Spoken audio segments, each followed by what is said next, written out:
How's it going, guys? Welcome back again for some more Tales from Timor. So there's something that's been happening for pretty much my entire time since I've been here in Maliana, and it's something that I really want to sit down and unpack. That thing being the behavior that my 2-year-old host brother has towards a cell phone. So my 2-year-old host brother will always want to sit down and he always wants to watch TikToks a lot. And if that TikTok isn't loading or if he can't watch something, then he throws a huge temper tantrum. And this isn't a rant about how my parents are bad parents for letting this 2-year-old look at their phone, or how they're bad parents for letting this kid access social media like this. And in no way am I saying that I would never do this with my kids. To be honest, people who say they would never give their kids phones clearly have never been parents.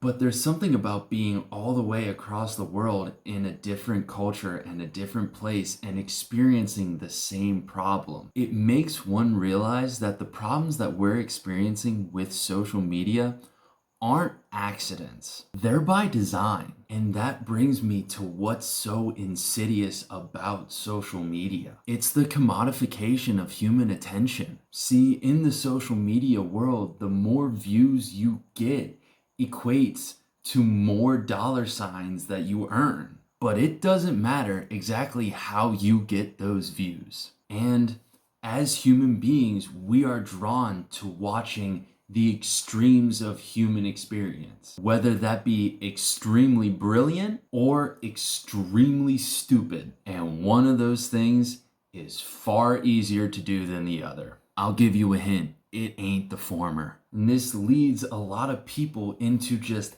out-stupiding each other in an attempt to get more views, or as I like to call it, the Paul brothers effect. And that effect has led to many people just progressively doing more and more outlandish things in order to get the views that are so coveted by social media. Because, like I said before, they just care about views. They don't care how you got them. And you don't have to go far to find people doing incredibly stupid things on social media. You have teenagers taking steroids. You have those god-awful prank channels that are just bothering so many people for no real reason at all.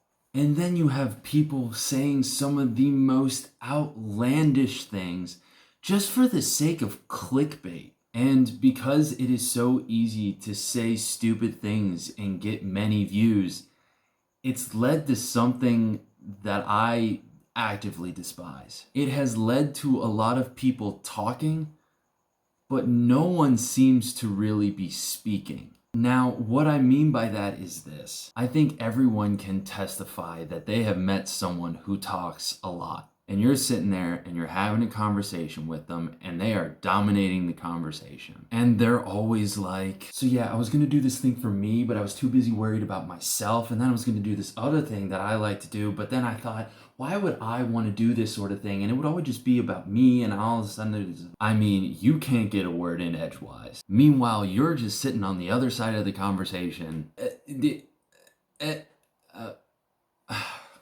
And then, after all that time of talking to them, you realize you didn't get anything from them. You didn't learn anything new. You didn't think about things in a different way. You didn't even get the feeling of a genuine human connection.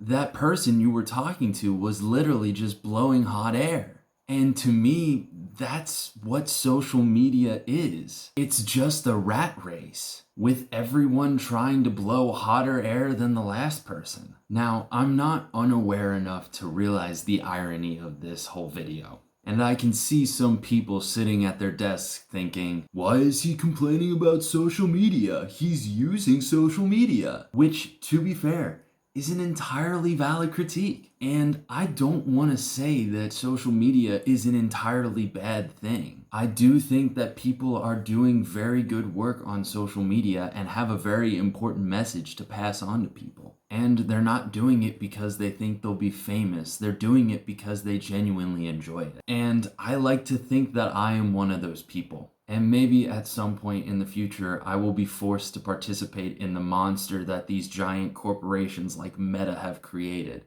Because in this world, social media is kind of a necessity at this point, and it's vital to the art of self-promotion. But I know if I'm gonna do it, I'm going to do it my way. And that may cause my community to be small, but I'd rather be a part of a small community that has something to say than a part of a big community that says nothing at all. Ate logo, guys. I'll see you next week. Thanks for watching all the way until the end. Don't forget to like and subscribe down below.